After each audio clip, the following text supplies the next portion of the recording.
Hello there guys, what is going on? Daniel Childs back here again for my rational perspective on Chelsea nil, Fulham nil, the game on Friday night last night. Really frustrating, obviously. It wasn't exactly the blockbuster, shiny, glamorous, fluid attacking display a lot of us hoped for when we saw the lineup, the build up to the game. But I did say in my preview that there was another team playing Chelsea last night, and that team has had a pretty decent season. They're well set up, they're well organised, they're a good unit, and I think that is exactly what Chelsea are lacking right now, and that is not a massive shock, is it, based on what's happened this season and based on the number of new faces in that starting 11, and you couple that with players who have been underperforming, some of those regulars. So I'm not going to go overboard. I think there is obviously nuance and context, and the fact is there were some good chances within that game, other than one in the first half that Kepa saved from, I think it was Pereira. Chelsea could have won that game, and I think should have, at least from one of the chances, and when I look at it like that, sure, the margin for error, I speak about this a lot on the channel, the margin for error in attack wasn't exactly wide. It wasn't like Bernd Leno had to make many saves, but you look at the XG, you look at some of the chances we did pass up on the night, and if we win that game closely 1-2-0 based on all of those things, as I say, gelling new players in, I think it would have been a good result. But, we don't get it. And I think there's a lot of people, obviously, who were already sort of doom and gloom about the season, who are going to be more doom and gloom. And listen, I'm not going to berate those people because it's not enjoyable, and it hasn't been for most of this season, and Potter needs to start racking up wins, and I think for the whole mood of the club, it's not just about giving patience. I always say this, you've got to vindicate patience, but I think, as we'll get into, there are positives from this game in terms of performances, but most of those do come from some of those new faces, which doesn't reflect quite well on some of the faces who have been here for much longer at Chelsea. The starting 11, as I say, I tweeted this out before the game that it was the most excited I've been by a starting 11 in a long time. And sure, the game didn't play out in an exciting way, but it still did excite me. And I think, especially looking forward into the upcoming weeks, the players to return, whether that's from suspension like Joao Felix or from injury, and those players like Reece James last night who only got about 60 minutes, there is reason to be optimistic about the way this team could look for the rest of this season, and seeing some of the quality that could be there and really change the complexion of the way Chelsea move and play on the pitch. But obviously, the starting 11 itself, 4-3-3 or 4-2-3-1 again. Enzo Fernandez making his first Chelsea appearance, a debut straight in there after barely any training, but really nice to see him in that starting 11. We saw Thiago Silva, Benoit Badiashile, that consistent sort of back two now. I think for Graham Potter, he's really entrusting those two to play, especially in the Premier League, and I think that makes a lot of sense. Marc Cucurella, Reece James, Conor Gallagher, Mason Mount, Ziyech. That was another one we spoke about in the preview. Ziyech being in there as well. Kai Havertz and Mykhailo Mudryk. Of course, Fulham sticking with their usual 4-2-3-1. Willian returning to the bridge. So yeah, I think that for me, before we get into the positives, Enzo Fernandez, we're going to speak about Enzo Fernandez, his debut, because I think it was really encouraging. And Benoit Badiashile, I do want to say, was my man in the match. I don't know about you guys. He was my man in the match last night. Before we get into those positives, I think the negatives for me was a consistent thing we've seen at Chelsea for a number of years, and that is how static things were at times, how slow our passing was. You come against a low block, you come up against an organised team, particularly one who were very physical on the night, who were out there to spoil, out there to stop Chelsea's rhythm, out there to really prey on any sort of sloppy passes and mistakes, and they'd done that so well for them throughout the entirety of the night.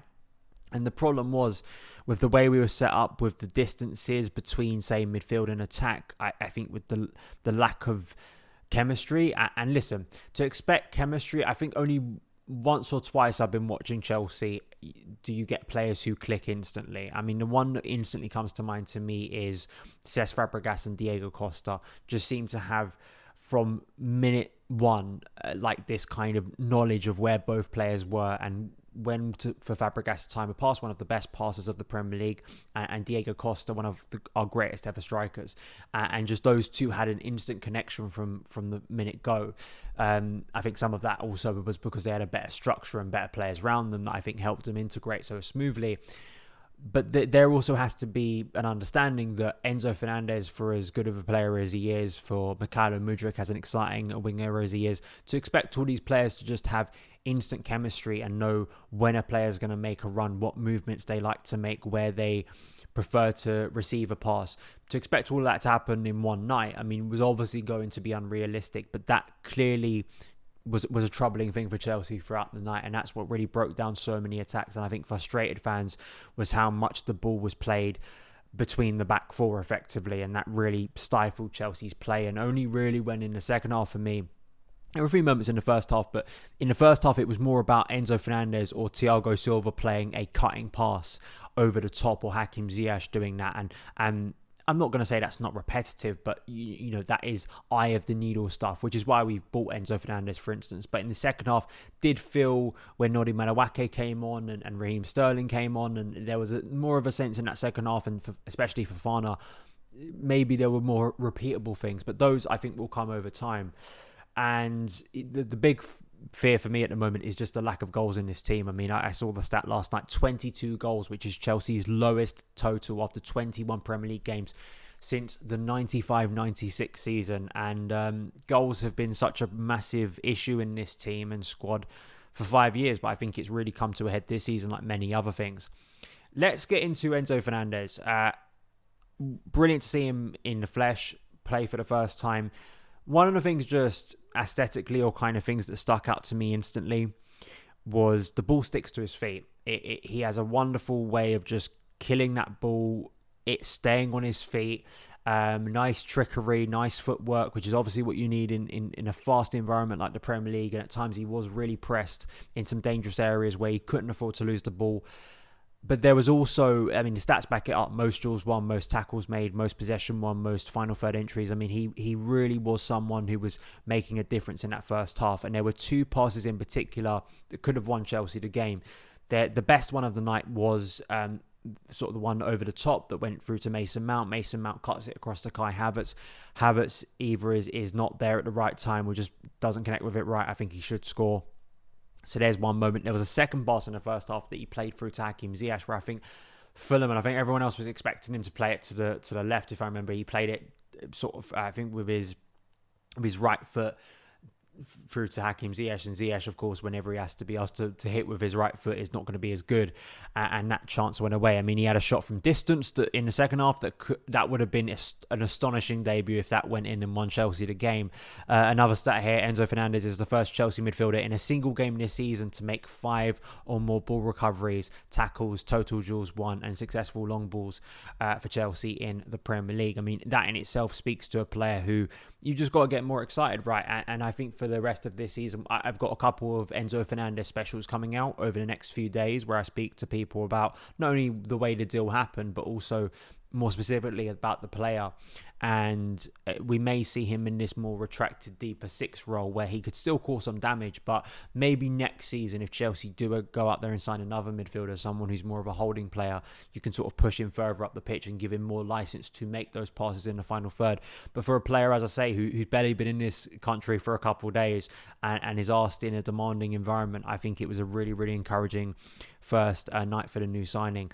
Benoit Badiashile was my man of the match, and he looks like a steal. I mean, he really does. Chelsea spending so much, but for the money we spent for him, under 40 million, 3 games, 3 clean sheets, I think he's really adjusted well to the pace and intensity of the Premier League. I think he has a knowledge of where he's supposed to be, maybe the differences between the Premier League and the French League, which I have said before, there seems to be a nice sort of adaptation for players when they move over here. It doesn't take as long, maybe. And I think he judges distance as well. I think he's really physical. He dominates. He takes command of situations, but he's never rash. There's a composure to him on the ball that I think you absolutely need if you are a team who want to build up from the back, which is what Benoit Badiashile gives us. Very easy connected with Thiago Silva.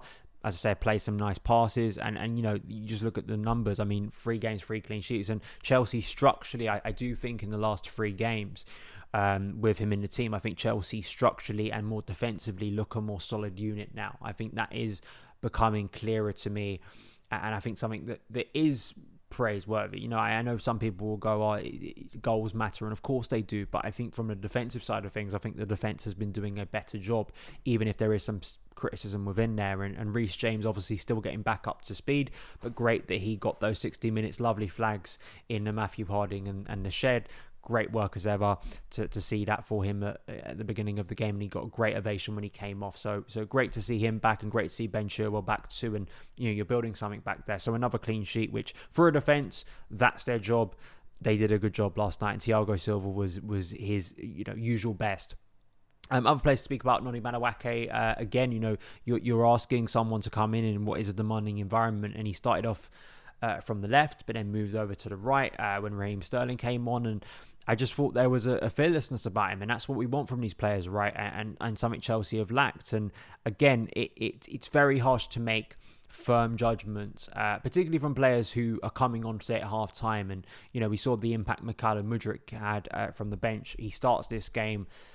Unfortunately, didn't get either the service, but also, as we found out after the game, was suffering from a cold. So that's why it was a little bit of a downbeat performance compared to the one at Liverpool.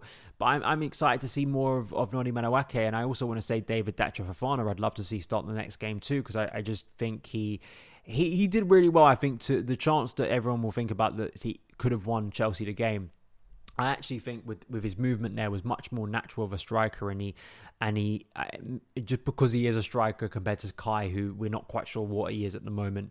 I would like to see him kind of be utilised a little bit more, and hopefully those moments will give him a little bit more confidence to keep going and hopefully get more minutes under Graham Potter. The negatives obviously are, I think, three players that stand out to me: Mason Mount, Kai Havertz and Conor Gallagher. It's Mount and Havertz for me that really stand out more than Gallagher, because this is still Gallagher's first season. So I'm more looking at Mount and Havertz. These are players who've been at Chelsea for several years, and I expect a lot more of.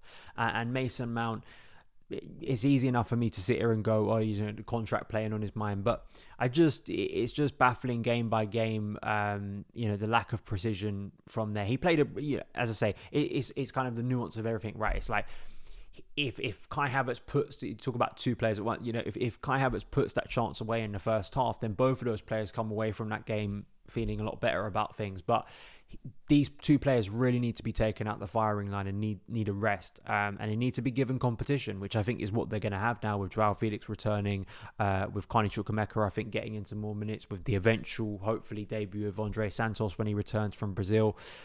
All of these things I think are going to make a difference, and I think for both of those players they really need some competition. I think they are not deserving of starts at the moment. I spoke a few weeks ago about Kai when he scored that goal against Crystal Palace, and I agree that the does have that within him, but he also has these really passive performances that made me worry last summer about him.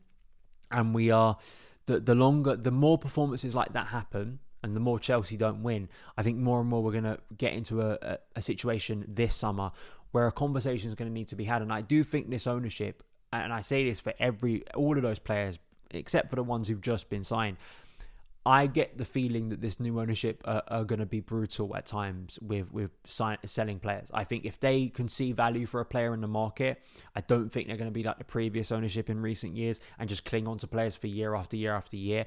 If they think they can get a profit now, they're going to try and do it.